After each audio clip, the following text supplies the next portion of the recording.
Au 10 août 1792, les Tuileries vont être attaquées par le peuple de Paris et la monarchie va s'effondrer. La famille royale va se réfugier dans l'enceinte de l'Assemblée législative où elle va rester jusqu'au 13 août avant son transfert dans la tour du Temple. Alors, qui est cette famille royale?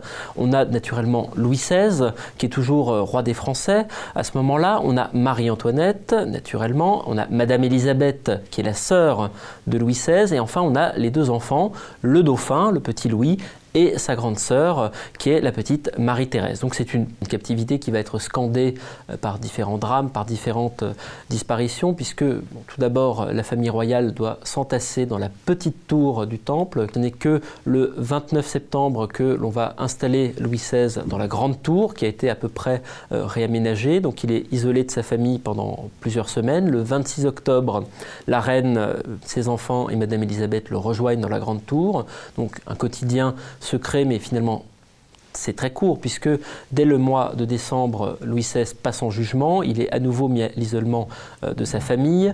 Le 21 janvier, il quitte le Temple pour n'y plus revenir, puisqu'il va être guillotiné.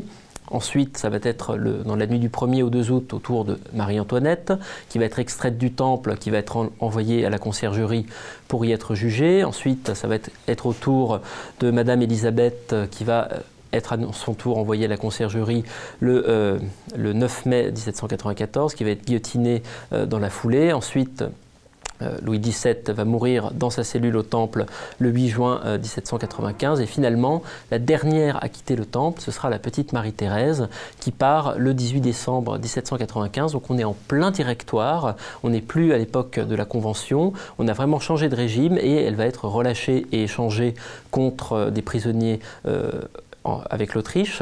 Et en réalité, c'est une captivité qui, du 13 août 1792 jusqu'au 18 décembre 1795, il y a 1222 jours de captivité pour la famille royale. Donc c'est une longue captivité qui est marquée donc, par des drames, par des décès, par des arrestations, par des maladies, par des humiliations quotidiennes pour la famille royale. Donc c'est une captivité pénible, qui va traumatiser l'unique survivante, Marie-Thérèse, qui va en rester marquée sa vie durant. Et c'est une histoire extrêmement complexe que celle du Temple, entre de l'humiliation d'un côté, une volonté de punir de l'autre, de juger, une volonté également de mettre à bas complètement la monarchie en l'emprisonnant entre quatre murs. Donc c'est vraiment une histoire à part dans la Révolution, on est en plein cœur du Paris révolutionnaire et pourtant c'est quelque chose de complètement différent. Ce n'est pas que ce huis clos sur une famille, ce drame extrêmement resserré, c'est aussi une façon de passer en revue toute l'histoire de la Révolution, toute l'histoire politique, diplomatique de la Révolution dans ce qu'elle a de complexe.